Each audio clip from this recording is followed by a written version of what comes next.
me now is Young Americans for Liberty analyst Kristin Tate. And Kristin, I guess we probably could have predicted this was going to happen. In several states, that extra $600 a week in unemployment benefits puts you well over what you made at your regular job. That's right.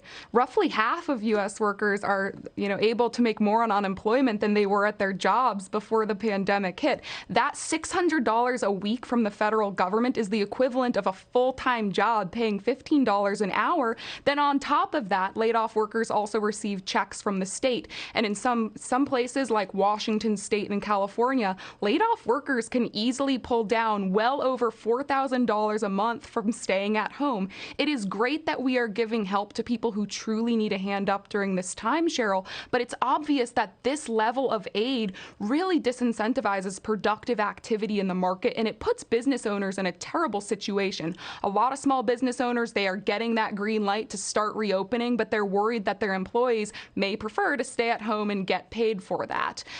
We really need to get this country back up and running as quickly as possible. As Rand Paul said on the Senate floor recently, all of the stimulus money in the world will not help an economy that is strangled by quarantine. We need more commerce, not more unemployment. We've got to let business owners do what they do best and get the country back to work. Well, then how do we do that? Because the unemployment extension is going to go through July 31st. Yeah.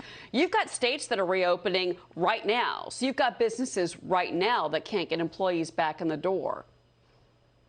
Right. Well, I think we're going to have to deal with this problem state by state. Every place is different. So you have some places like South Dakota and Texas and Oklahoma that have fared pretty well amid this pandemic and can probably start getting back to work. And then places like New York, you may want to move a little bit slower. But Democrats are using this pandemic as an opportunity to grow government dependence. That is why they are pushing indefinite checks to U.S. workers and universal basic income.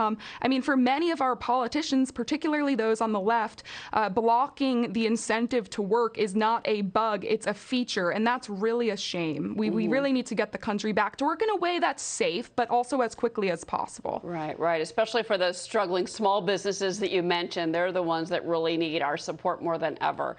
Kristin Tate, Kristin, thank you very much. It's good to see you. Thank you, Cheryl. Great to be with you.